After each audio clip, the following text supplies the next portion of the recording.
আমাৰ ভাৰতবৰ্ষৰ ৰাষ্ট্ৰপতি কোন? শ্ৰীমতী দ্ৰৌপদী মুৰ্মু। আমাৰ ৰাজ্যপাল লক্ষ্মণ প্ৰসাদ আচাৰ্য। বাপুজী বুলি কাক কোৱা হয়? মহাত্মা গান্ধী। পঞ্চায়ত মন্ত্ৰীটো ৰঞ্জিত কুমাৰ দাস। নমস্কাৰ, আসসালামু আলাইকুম। মই এইবাৰ 2025 চনৰ পঞ্চায়ত ইলেকশ্যনৰ প্ৰতিদ্বন্দ্বী হয়। ৱাৰ্ড নম্বৰ 2 মহেশকুটি ভখুৰাদিয়া ৰংগেশ্বৰী গাঁও পঞ্চায়তৰ পৰা ৰাইজৰ বিপুল সঁহাৰি, বিপুল আন্তৰিকতা, বিপুল মৰমৰ ফলত মই জয়ী হৈছোঁ বিনা প্ৰতিদ্বন্দ্বিতাই। এইবাৰ 2025 পঞ্চায়ত নিৰ্বাচনত অকল ময়ে নিৰ্বাচিত হৈছোঁ। মোক ৰাইজে চিলেকশ্যন কৰিছে, বাছনি কৰিছে। মই খেলিবলগীয়া মোৰ নহ'ল, কাৰণ ৰাইজে মোক বহুত ভাল পালে আৰু নিশ্চয় ভাল পাই মোক এইবাৰ 25 চনৰ পঞ্চায়ত ইলেকশ্যনত মোক জয়ী কৰিলে।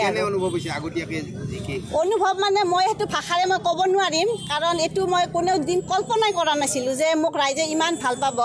সেইটো মই ভাষাৰে মই বুজাব নোৱাৰিম।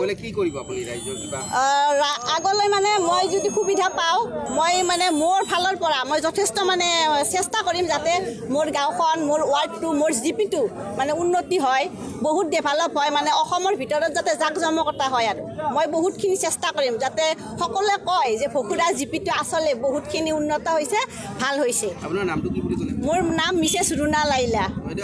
ভাৰতবৰ্ষৰ ৰাষ্ট্ৰপতি কোন? শ্ৰীমতী দ্ৰৌপদী মুৰ্মু। আমাৰ ৰাজ্যপাল লক্ষ্মণ প্ৰসাদ আচাৰ্য। বাপুজী বুলি কাক কোৱা হয়? মহাত্মা গান্ধী। পঞ্চায়ত মন্ত্ৰীটো ৰঞ্জিত কুমাৰ দাস। ভাল লাগিল। হয়, থেংক ইউ, ইটছ অ'কে। আৰু আগলৈ ৰাইজে যদি মোক সঁহাৰি দিয়ে, তেতিয়াহ'লে মই এইবাৰ 2025 চনৰ পঞ্চায়তত প্ৰেচিডেণ্টৰ কাৰণে মই আশাবাদী। আৰু যদি মোক ৰাইজে বিচাৰে, এইবাৰ আপুনি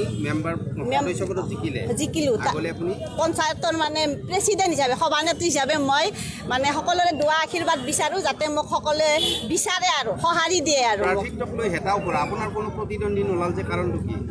মোক ৰাইজে ভাল পাইছে, মোৰ যোগ্যতা আছে বুলি ভাবিছে, মোৰ আচৰণ, মোৰ ব্যৱহাৰ সকলোৱে হয়তো ভাল পাইছে। সেইকাৰণে তেওঁলোকে মোক ভাল পায় কাৰণেতো মোক আগুৱাই দিছে। আৰু আগলৈ